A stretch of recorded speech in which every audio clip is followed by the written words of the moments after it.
Shalom. It's the young whippersnapper. It's Hawu. No, I didn't get my truck yet. It's been really slow. Kind of hard to get the jobs. Or whatever. Still a little bit off. A couple hundred off, like $200 off. That's all I need is $200 more and I can get my truck. But you know, well, what I'm gonna do, right? So I'm gonna put this out here. I advise people to put together some bug out bags and get ready to get the stepping when this thing pop off, because something's about to pop off. By next year, something's going to pop off. I can feel it all in my body. And then, you know, I had a dream, but I can't remember it. It's funny, right? I can remember it, but I can't tell it. You know what I'm saying? You understand what I'm saying? It's weird. But I know it did have something with someone telling me to get myself ready to leave the city. Prepare myself to leave the city. So, yeah, y'all, get you a bug out bag, get you some beans, some rice, you know, get you some non-perishable stuff, some water. I mean, I don't know how much water you're gonna be able to carry, but you know what I mean. Get you something, some protection.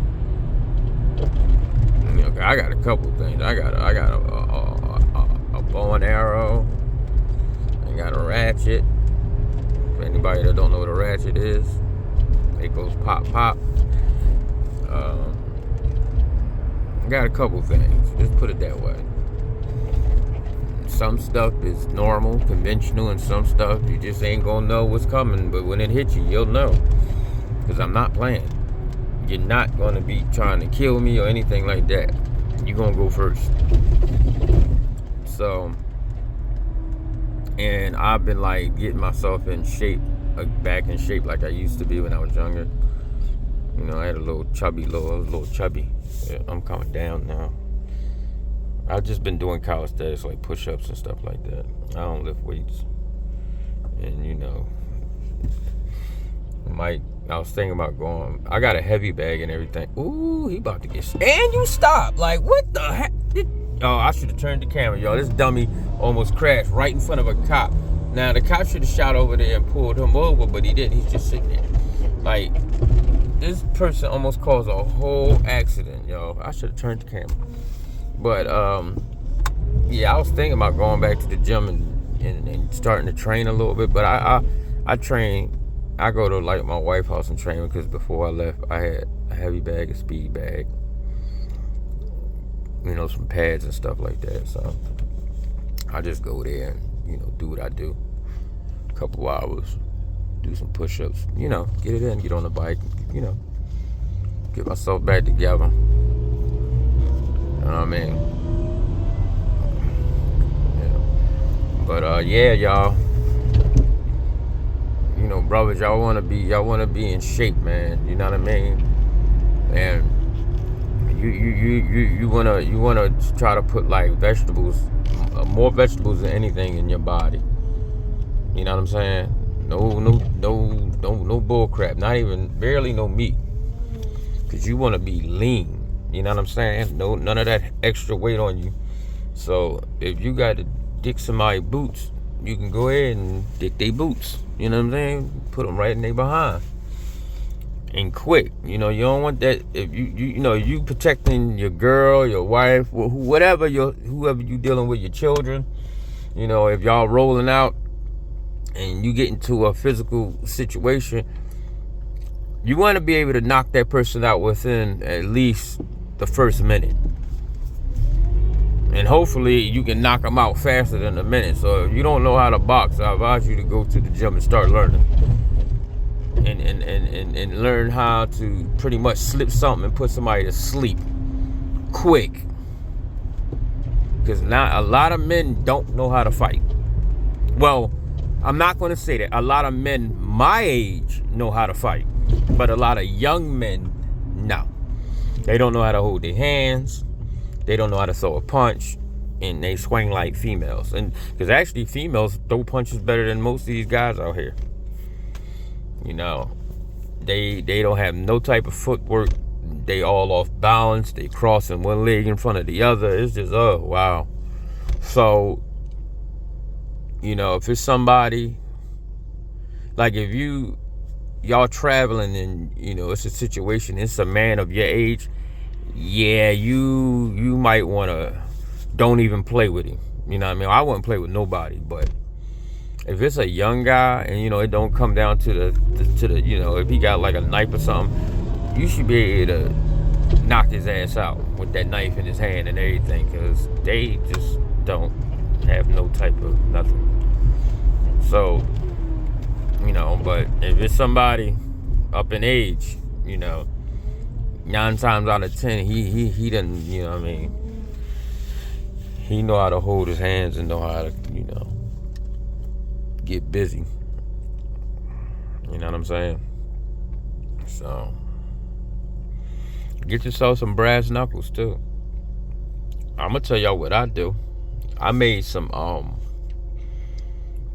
brass shin shields that I'm gonna put on that wrap around my legs with padding on the other side, right? Brass. They almost like about a little bit less than a half-inch thick, probably like a half-inch thick. And I got straps and they got pads, because if somebody kicked my leg, because you know a lot of dudes do practice at MMA, so if they kick my leg, and I'm gonna put little divots on it, not spikes but divots, like little lumps. So if they try to kick my leg, and it goes from the front of my shin around to the side of my calf, all that on both sides is going to be covered with these little pointy divots. So it's try to kick me, oh man, I don't know what to tell your leg, but I know one thing: you won't be kicking nobody else. Oh, I'm not playing. And I'm making me some brass forearm shields right now with small spikes on them. I'm not playing. I am not playing, y'all. Straight up, I'm not playing. You know what I mean? So when I block, you throw an overhand and I block that joint, if I use it like with my forearm to block up, and that overhand, and you swinging wild, and you know your forearm connect with mine, whew, Lord help you. It's not gonna feel good at all. Yep. I'm not playing. Yeah. You know what I'm saying? Because, you know you're gonna run into situations. And my thing is, what I would do if I were y'all, I would also you know, talk to like-minded people, like people that think like you, and try to, you know, like get it where y'all can come together and leave at one time. So now it's a group of y'all. So it's not just you and your family. It's a bunch of men in your family, because the more of y'all, the more safer you'll be. You know what I'm saying? Because it's going to get crazy. It's going to get crazy out here. Yes, it is. You know what I'm saying? And even like with the thing with this, they talking about this zombie apocalypse thing. Get something. I don't care if you get a bat and put some nails through it, but get something that you can actually pierce somebody's brain with. Because listen, it's too many zombie movies out here for you to be sitting there hitting some dead corpse in the body. Like, no. Knock that damn brain right out of there. Whoop. You know, toss that thing. Straight headshots. Nah. So, you know, but you got to understand this too. You know, remember, the Most High said He will do a work on this earth you will not believe. So, And they're gonna be fighting each other, man. It's gonna be crazy. But I'm gonna be honest with you, I'm not getting into their wars. If them Democrats and them Republicans start warring them once, they gonna be warring by themselves, because I'm gonna walk right on by. I'm not getting into that. I'm not fighting to help this country. For what? This country don't do shit for us. Only thing I'm worried about is people, my people, and the people that want to serve the Most High. That's all. I don't care about anything else. And my family. But to the point where even with them, they want to worship idols. Then you on your own, boss. Yeah, you on your own. And I'm gonna be honest with y'all. If the Father would bless me to have a place, like a sanctuary or somewhere where we, some of us could be safe. Oh, listen, we keeping laws up in that joint. I don't mind people coming to live and, you know what I'm saying, and build them a home. I don't mind, but we gonna keep every goddamn law up in that scripture that we supposed to keep. Ain't gonna be no calling on nobody else in the name of nah, bro, you got the road. Or sis, or whatever. You start that Baha whatever, Baha Ba, you got the road. That ain't happening here. Nope. Not at all. We can leave the city and start us a little habitat or whatever you want to call it. And, it's going to be strictly by the Most High's law. We're going to be keeping the Sabbath, but we're going to do it by the moon. We're going to follow the moon phases like we're supposed to. The sun is going to be our clock. Like, that's what's going to be going on. And the moon is going to be our calendar. We're going to go right back to the ways of the Most High. When we plant gardens, whatever we plant in that garden, that area that we do, it's that one food. We're not going to be mixing foods. You're not going to have tomatoes in one row and onions in a no. One side's going to be tomatoes. Another one's going to be all onions. This is how this thing is going to happen. And again, even with that, guess what? The corners will be left for the poor and for those that don't have. Even if they ain't, of our people, whatever, because everybody ain't bad. But if somebody's starving and we got our little community and they're, passing through, you know what I'm saying? And they starving, we leave the corners. We're not going to pick everything. We're going to leave the corners for people. That's right. We're going to do everything right. And it will be yay, nay, and so be it. Yes, it will. It will be yay, nay, and so be it. We're not going to be talking about no bull crap. The only thing we're going to be having conversations about is the blessings and everything like that, and how the Creator pulled us out of what we in or whatever. But of course, you can talk about what's going on around you, but you can tell that you protected. But it ain't gonna be no. Because the thing is this, y'all. We have to keep ourselves pure and sanctified. You know what I'm saying? We would. No lying, no stealing, no nothing crazy. You want to be that remnant that's left. You want him to smile on you. Women, y'all gonna adore yourself in modest apparel. You're not gonna be running around no damn bras and no. You're gonna adorn yourself in modest apparel. And men are going to dress manly. We are going, man, I'm telling you.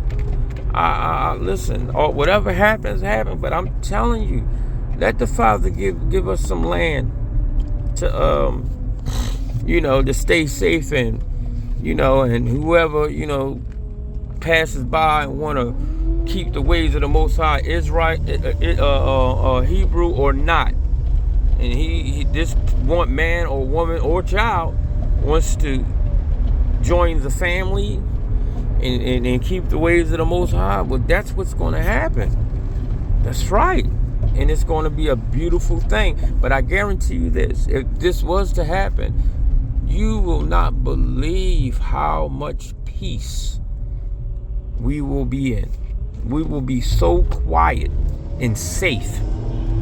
It would be ridiculous. Like, it would be so crazy that people will be hearing about it. Like, you hear out in the movies how they say, oh, they got this safe place, New Eden or something like that.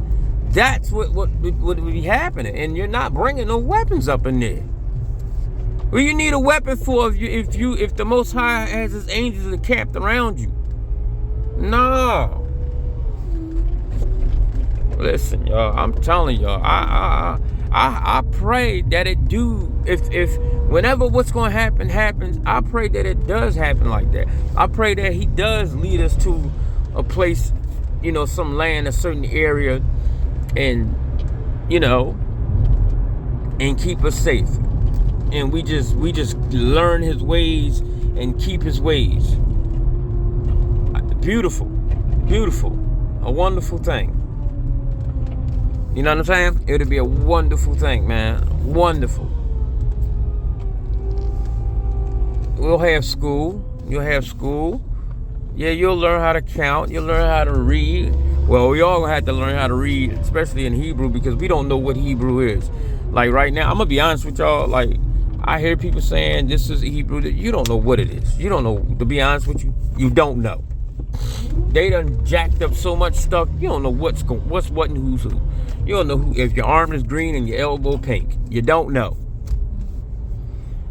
Like, I watched a live with a brother on TikTok, and you know what this brother did? This brother he said it straight out, and you know what? I had to tip my hat to this brother, because what he said made so much sense. You know what this brother said? This brother said, I don't read people's books.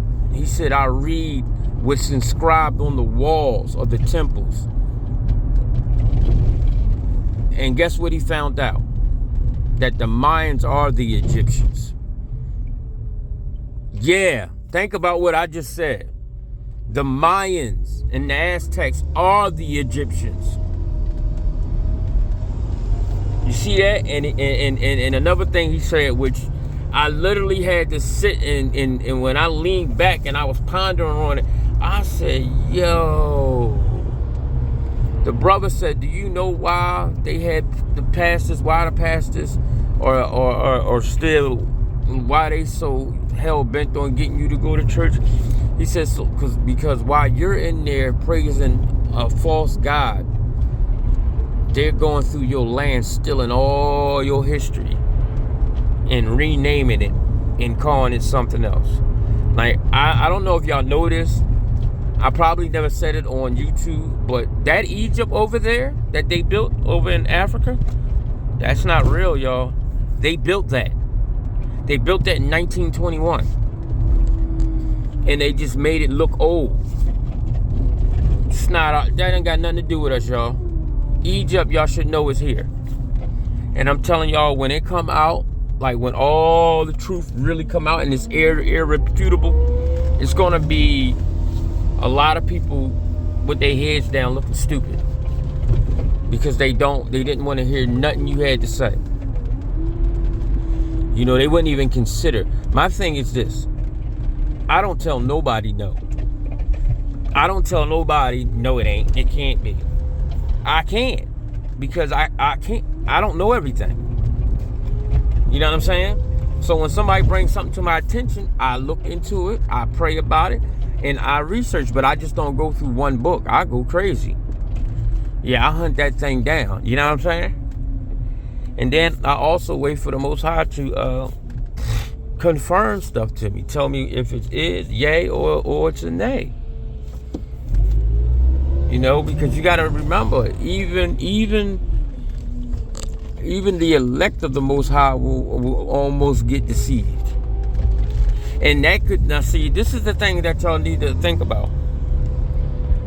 When it says even the elect of the Most High will almost be deceived, it could be talking about in the coming situation, or it could have been talking about it when you were asleep spiritually and you fell into it, because that is being deceived. He said even they will be deceived, like, you know what I'm saying, but we're going to come out of it. So, you know what I mean?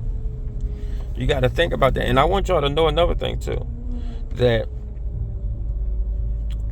the people that the Most High is going to save out of us is already, he knows exactly who it is and what it is and what they are. So, you know, you can have people where you're trying to, you know, awake them and tell them what's going on and show them, and they just don't want to hear it. But guess what? That don't mean that their name ain't in that book. So don't go writing somebody off because right now they don't want to hear it. It's a time and a place for everything.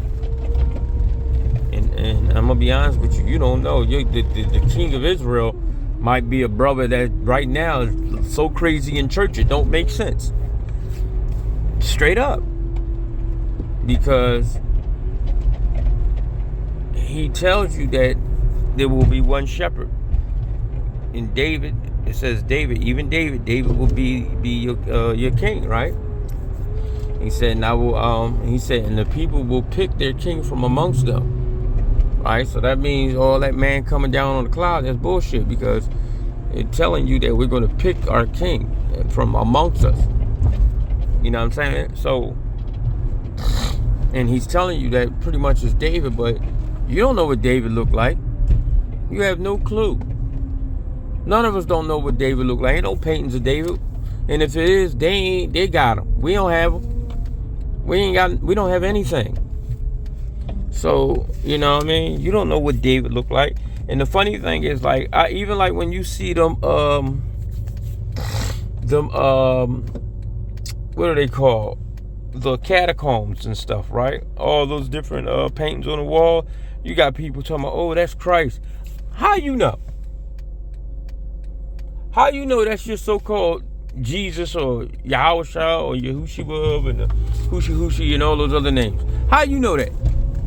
Did the painting jump up and say, hey, look, I'm the lamb? Or because he got a lamb in his hand, that means that he's that person?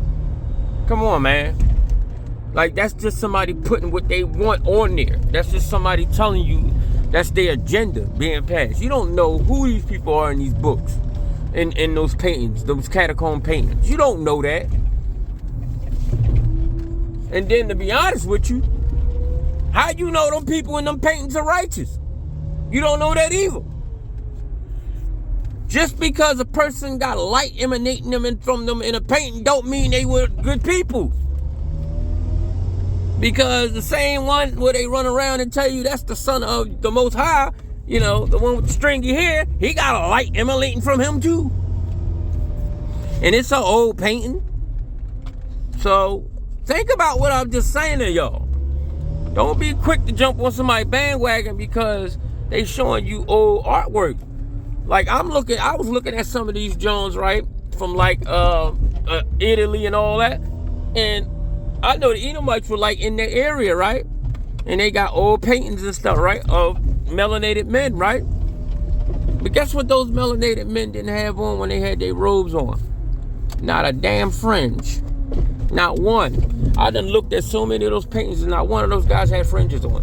And it tells you that we ought to wear fringes throughout all our generations. So just because those guys were there don't mean they were exempt from fringes. You know what I mean? And you can use the process of deduction, right? And realize that or elimination. And you can realize this, right? What people wore fringes in this land? Who they call the so-called Indian, our people, the Aboriginals, wore fringes, right? You see all types of old paintings and old photos of melanated women with fringes on, and melanated men with their hair, you know, with beads around their neck. Everything that it says in the scripture you see. There's a scripture that talks about calling the children of Israel the people of the feather. Have y'all ever seen that in there? I gotta remember what scripture it is. But there's a part in there that talks about that. They call the children of Israel the people of the feather. Who wore feathers in their head, y'all? Come on, y'all. Let's use common sense now. Let's go. Let's go, baby. Yeah, I had to run into the store real quick. Yeah, but yeah, guys. Yeah, listen, do you know how beautiful that would be, though? You know, I'm quite sure the trip there, the trip to wherever, you know, if you make it out to wherever, would be, you know, which probably would be Israel anyway. You know what I mean? I guarantee you, like, we probably wound up in Utah somewhere or whatever. But just imagine how, man, you'll be at so much peace. Like, we would be at so much peace. You know what I mean? And just to get back to what I was saying, as far as like what I'm talking about with David, you know, like, this the thing that people I don't get, and it's like a lot of people that preach that Jesus, aka Zeus, aka the Yahweh Yahushua, which is nothing but a different name on the same person. This the thing. In the book of Ezekiel, it literally tells you that the one king, is going to make a sin offering. And it's a big one too, because he got to sacrifice a lot of oxen and stuff. So if he's a sinless man, why is he doing a sin offering? Huh? Why is he doing a sin offering? Just ask yourself that. And this is the thing. I mean, if you just take your time and just listen to what these people, you know, it's probably a lot of camp dudes and a lot of brothers, what they try to force on you and down your throat. Like when somebody don't let you talk and just over talk you and just keep trying to like ram stuff down your throat, then guess what? They up to something, y'all. You know what I mean? But just ask yourself that. Why does a sinless man have to make a sin offering if he was such a sinless man and all this and all that? What is he making a sin offering for? You doing it for yourself? If you don't sin, you won't be making a sin offering. And that's what he's doing. The man has to make a sin offering. And it's a big one. So that's just something to think about. Food for thought. Food for thought. You know, and then if you go and just take your time, and when they go and read scriptures and then tell you, oh, you can find this in the Torah, take your time, go back in the Torah, find the scripture that it's talking about, and read the whole page. And then what you'll find out, it ain't got nothing to do with who they saying. Like, remember the Hosea 11:1, that has nothing to do with no Jesus, because the first word that come out the Most High's mouth is, when Israel was a child, then I loved him. And see, the thing is, what we don't understand, when you read this scripture, the Most High makes one thing evident. He calls the nation of Israel a him, a her, a he, a Jacob. He calls the nation of Israel his bride. Yeah. So that means that, you know, when every time you read a scripture and it's talking about him, her, he, my bride, Jacob, or Israel, it's talking about a nation. It's not talking about one person. So then, now when you read it, like in Isaiah, where it says he was whipped for our iniquities, Israel was whipped for their iniquities. They were bruised. And it brought the Most High pleasure to bruise them. Huh? Not him. Them. It's talking about them. Us. Like, come on, y'all. Use your brains. So, yeah, y'all, how, you gotta think about that, y'all. How is it that, this stuff is, how's this talking about somebody that it ain't talking about? But then they running around trying to cram this stuff down your throat and into your minds. Like, and I'm going to tell y'all something. That's going to be like one of the number one reasons why a lot of our people are going to perish. Because of the idolatry, man. They don't want to let go of that idol. They do not want to let that idol go. And you, like, I don't know if, people can comprehend that is like one of the most disrespectfulest things you can do is actually call on an idol in the name of the Most High. Like, you calling on the Most High, and then you calling on an idol on top of it, and then saying that this thing is his child, like it's his like he birthed it. You know what I'm saying?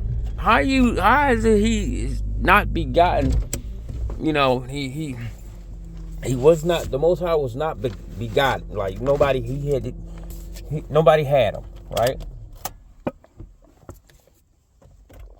He ain't had no mommy and no daddy, right? But they telling you when the Father spoke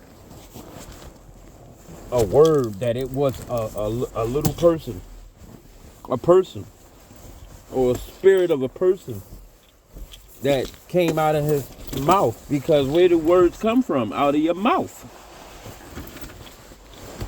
And then it says that the word was made flesh, right? Now this is how you know something's wrong, because it says the word was made flesh, right? Then it says the word is the Most High, right? Because I guess it's him speaking, right? All right, I kind of understand what you're saying. You're saying because he's speaking, this word is him, and he made his word flesh, right? But at the same time, how do you forsake yourself?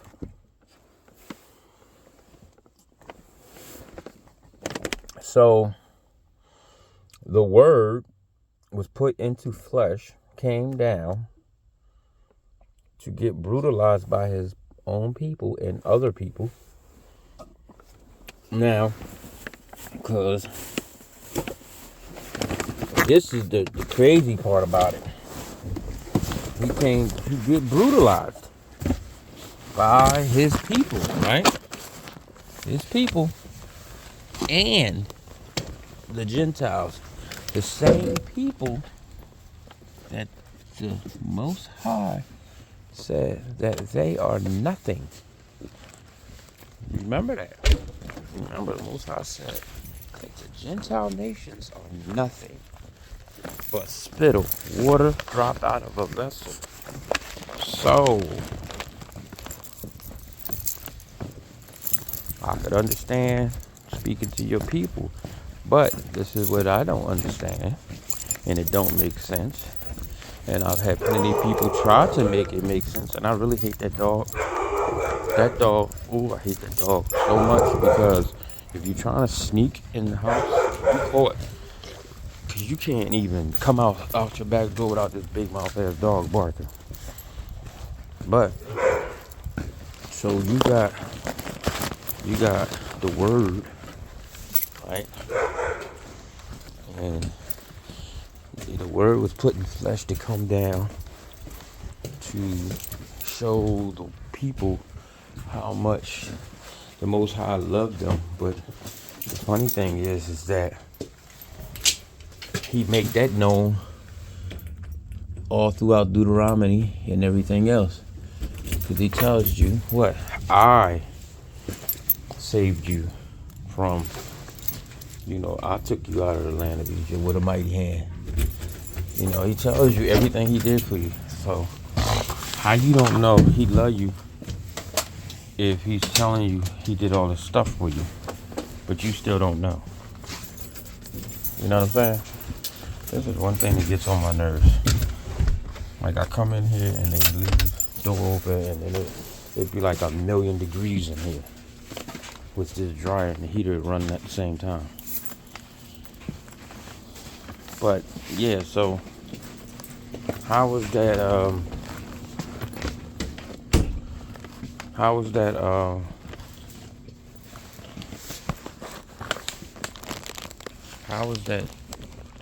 how does that make any sense? You put yourself, so you saying he put himself in a flesh body, knew that we was going, our people in the other nations that he called nothing, were going to brutalize and kill him. So, and how you know that they saying that Israel did it, Israel killed their own man and hung him on a tree, or hung him, crucified him. That's not true. Because how did Israel crucify somebody if they weren't the Romans that did the crucifixion? The Romans the ones that did crucify. The Israelites were in captivity allegedly during that time, remember? So how does that even make sense?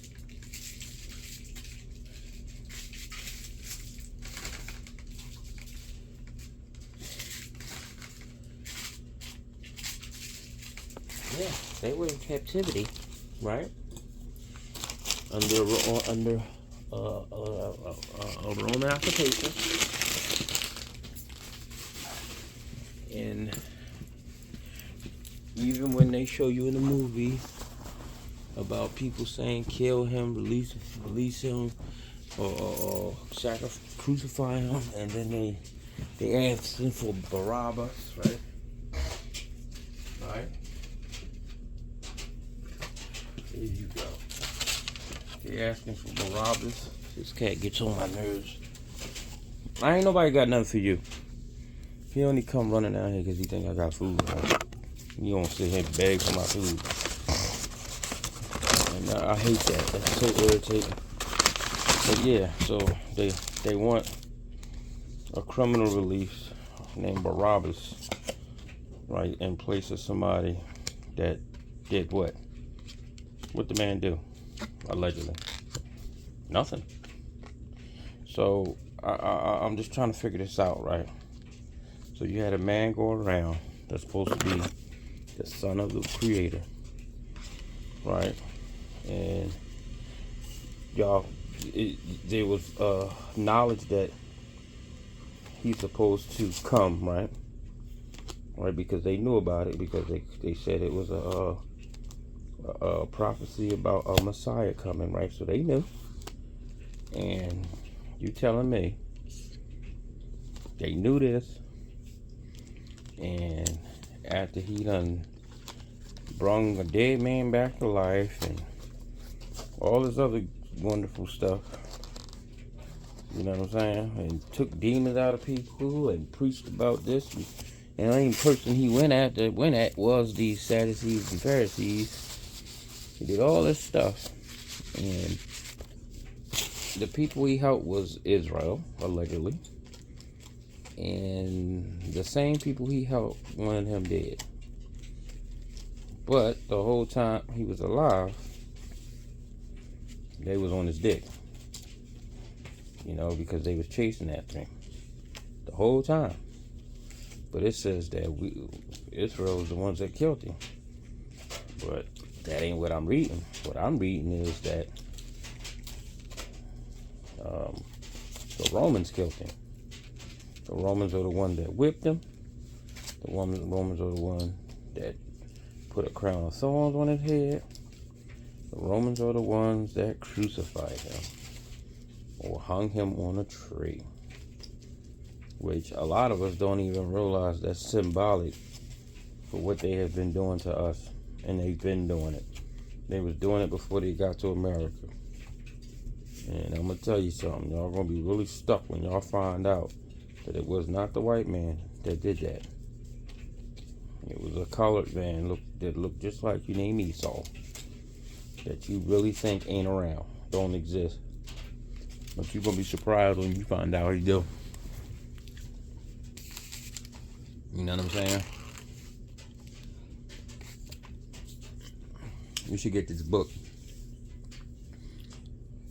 It's called White Slaves, right? And you got a lot of people calling white cargo or white something. Hold on, let me see what it's called.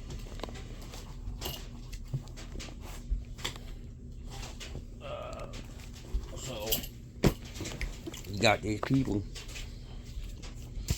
Let me tell y'all something. Let me tell you just how messed up stuff is. Do you know that while the Moors that they say are us were here, they enslaved our people, and they enslaved the white race, which they were already slaves because they were created to be a slave race, and they called us Negroes and called them, what did they call them? I forgot what they called them, dogs or something like that. The book I'm talking about is called Barbarian Cruelty: Eyewitness Account of White Slavery Under the Moors. Yeah, this book is shit, something else. And nobody's talking about this. Yep.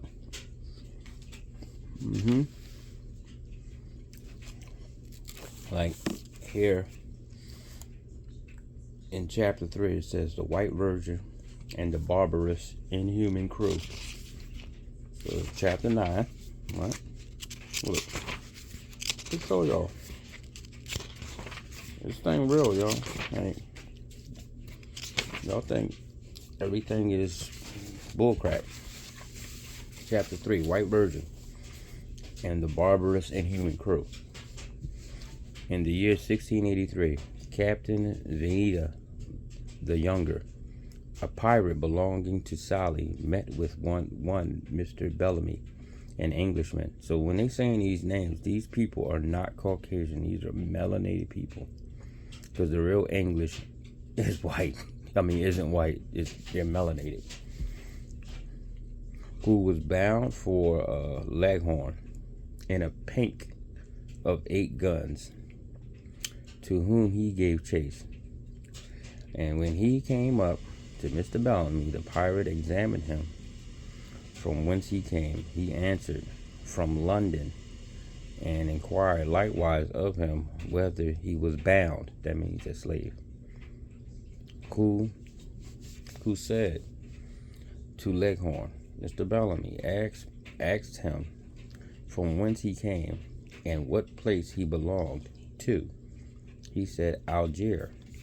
The pirate commanded Bellamy to hoist out his boat and bring his pass aboard. Who answered he should hoist out his own if he had any business with him, which he did, and sent his lieutenant aboard on Bellamy. One of Mr. Bellamy's men that had been a captive in Sally, knowing the said pirate, told the master he knew him very well, and that he belonged to Sally. Hold on, y'all.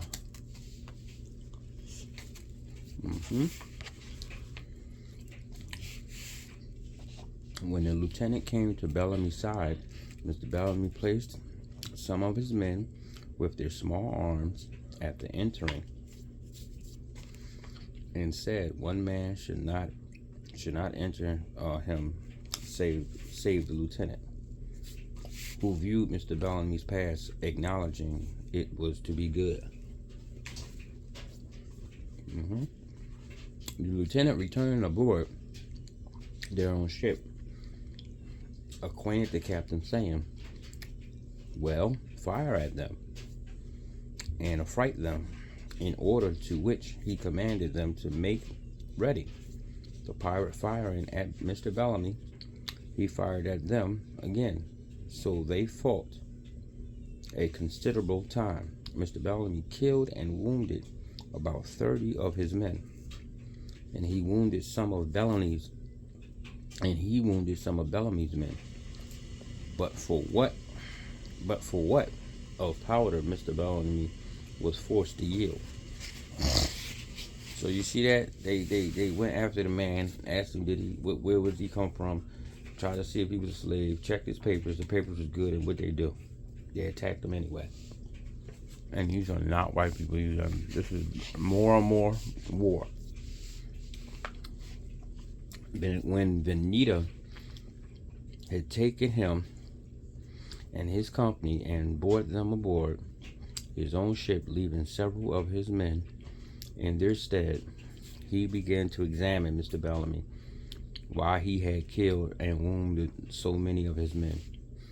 Who answered, he said, he who answered, he would have killed all the rest of him too, if he had powder. With that, the pirate cut him down with his cutlass and ripped him open, and said there was an end of a dog. So Mr. Bellamy, he called him a dog. The pirate called Mr. Bellamy a dog.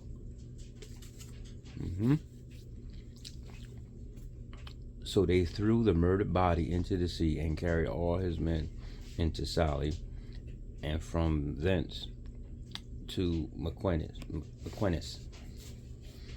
Thus have these bloody, heathenish crews deceived many of our countrymen, telling them they belong to Algiers when they belong to Sallee. I pray God keep all my countrymen and all good Christians out of the hands of that barbarous, inhuman crew, the worst that live upon the earth, and that all may be aware of them, have caused me thus to write, being one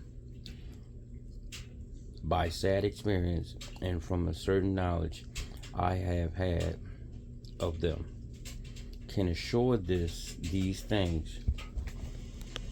Move, Royal. Here comes this cat with his mess. Move. Because if you knock my phone down, I'm going to knock you in your head. Move. He jumping up here trying to beg for my food. And this cat is so slick, he'll sit there and he'll try to put his tail in your food. Like whip his tail in your food so you can throw it away. Yeah, this is a smart cat. Yeah, I'm sitting here arguing with a dang on cat. So, alright. What was that? Experiential knowledge. Certain knowledge I had of them can assure these things to be nothing but the real truth, and bless God that He has thought me worthy to escape them, and that I am now come safe to the land of my nativity. In the year 1685, a ship being bound for London to Barbados,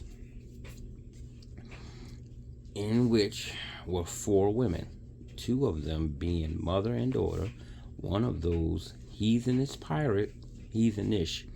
pirates meeting them gave them chase, and coming up to them examined them strictly from whence they came and whither bound, who told them as afar from London to Barbados. The pirate was Venita the younger, who had 300 men and 18 guns.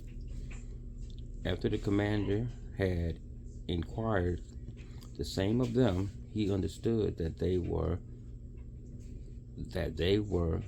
telling him, that's weird, that they came from Algiers. So they demand of him to show his pass, and said he must hoist out his boat. They seeing him not provided with guns, to defend himself, could make no resistance. Which being done, the captain of the pirate took them into his cabin and would show himself kind to them.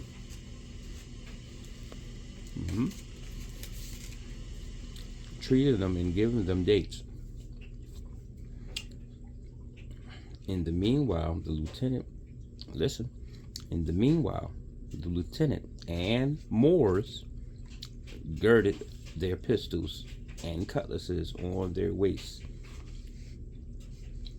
and with the Englishman's boat went aboard his ship and took all that were aboard him, with the 4 women. Okay, I'm gonna do it again. Let me read that part again. So while the pirate is in his cabin treating the ladies nice, right? Showing them humility and being sweet to them and feeding them dates, right? In the meanwhile, the lieutenant, and Moors girded their pistols and cutlasses on their waist, and with the Englishman's boat went aboard his ship, and took all that were aboard him, with the 4 women. So the people they call heathenish are the Moors. And the captain asked who the young woman was and whether she was ever married.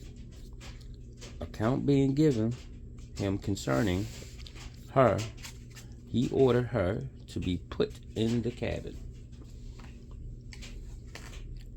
lest any of his own barbarous crew should offer to lie with her. Didn't I tell y'all they was telling you the Moor people were barbarous?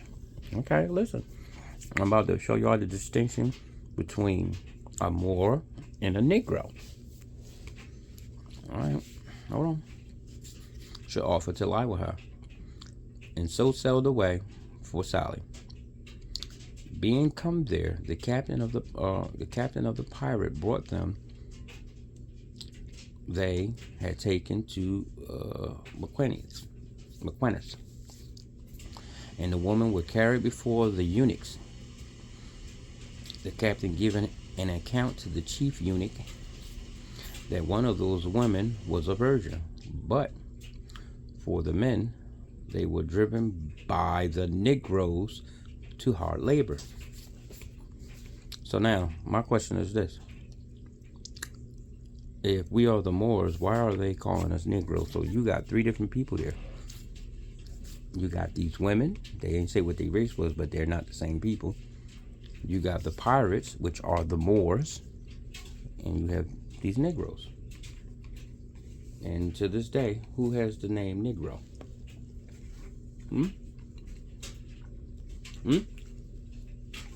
Who's called that to this day? Okay. Let me read it again. Being come there, the captain and the pirate brought them they had taken to Mequinez. And the women were carried before the eunuchs. The captain given an account to the chief eunuch that one of those women was a virgin before the men. But for the men, they were driven by the Negroes to hard labor. Okay. And afterwards, all the Christians of the ship and the 4 women were brought up to Mequinez. The women were brought before the emperor's eunuchs, and an account given to the chief of them by the Moors captain. Like I told you, the heathenish people were the Moors. That one of them was a virgin, and she was immediately sent to the emperor's women, And the eunuchs sent to the viceroy, acquainting him how he had disposed of the virgin, who ordered the other women to be brought to his house, and ordered the Negroes to drive the poor Christians to hard labor, who at night were locked up amongst the other Christian captives, having no sustenance allowed them for that day, and what their poor brethren offered them, they could not eat, being such bread as I have already described, so bad that the beasts in that place refused to eat it. And what betwixt their diet and lodging on the cold ground, together with the Negroes' hard usage, many of them fell sick. Okay, so you got some people that's in really messed up slavery, and you got some people that's slaves, but they all had to sleep in the same place. So you got Negroes, and you got these other people, which they haven't gotten to. They call them Christians, which I already know that the white people were the ones that were called Christians. Just letting y'all know that now, or the Caucasian. Okay. And to add to their extremity,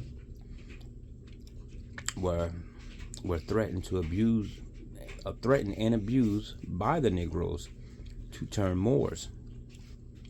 But they daily prayed to God to strengthen them in their afflictions, and in his great mercy worked some way for the deliverance out of the dreadful bondage.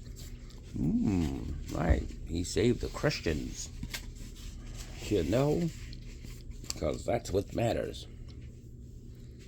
All right. Afterwards, the chief eunuch sent word to the emperor that he had a Christian virgin amongst the rest of his women. The emperor ordered him to send her up to the camp with a partial of his eunuchs to guard her thither. Man, my virgin was like, what? And women today say that's not important. Imagine that. It's not a man on this earth that would not love to get a virgin woman, marry her, and have children by her. Not one man on this earth would love to have a virgin for a wife. Because now you don't have no thoughts in your mind that she's thinking about another man that she had before you. Yeah. Yep. When she came to the camp, the emperor urged her, tempting her with promises and great reward if she would turn Moor and lie with him. She earnestly desired of the Lord to preserve and strengthen her to resist his earnest persuasions and great proffers, which had used to have his desires fulfilled. When he could not prevail, so he fell to threatening her, and put her amongst his Negro women, and threatened to kill them if they offered to show her any kindness where they kept her, beating and abusing her for several days. Hello. Like I said, I'm going to read this last paragraph, and if y'all want me to read more, you got to say something.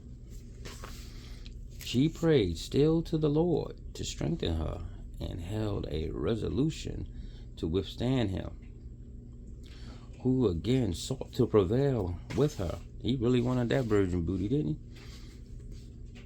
he? He sought to prevail with her, tempting and promising of her great things if she would turn, which she still refused. So he caused her to be stripped and whipped by his eunuchs with small cords, so long till she lie for dead. And he caused her to be carried away out of his presence, that time and charged his women, none of them should help her till he sent for her, which was not till 2 days after, and in the meantime to have no sustenance but that black rotten bread. Listen, y'all, I want y'all to hear something, right? This is a good lesson right here we learned, because he tried to persuade her with gifts and stuff and promises and stuff. A lot of our women fall for the same thing. These other races, you promise them all this glory and everything, and they fall. And then after they get what they want, they whip them and they treat them like shit. And what happened when this man didn't get what he wanted? He whipped her. So that means all those promises he made was lies anyway. Just wanted to show you that. At which time he sought again to prevail with promises and threats. This is crazy. Like, after you done beat me half dead, you think I'm gonna sit here and listen to your shit? Man, you crazy, bro. You might go ahead and kill me. Which she still withstood, praying to the Lord that she might be preserved from him and be delivered from his cruel hands. Then he pricked her, with such things as commonly his woman used instead of pens, being as sharp. Thus this beastly and inhuman wretch, by all ways he could invent, sought to force her to yield, which she resisted so long till tortures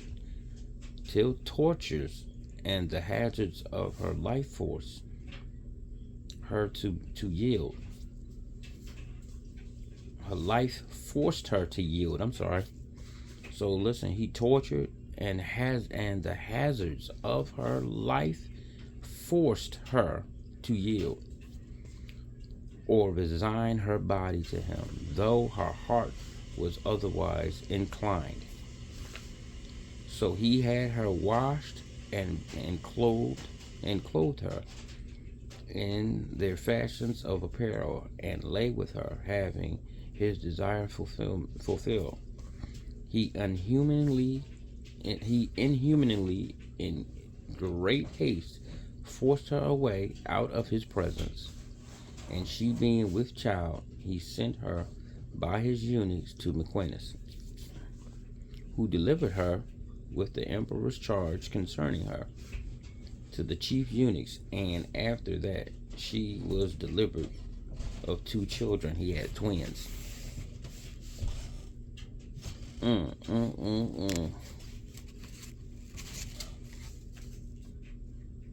see what he did? All we know is she's Christian, but I don't know.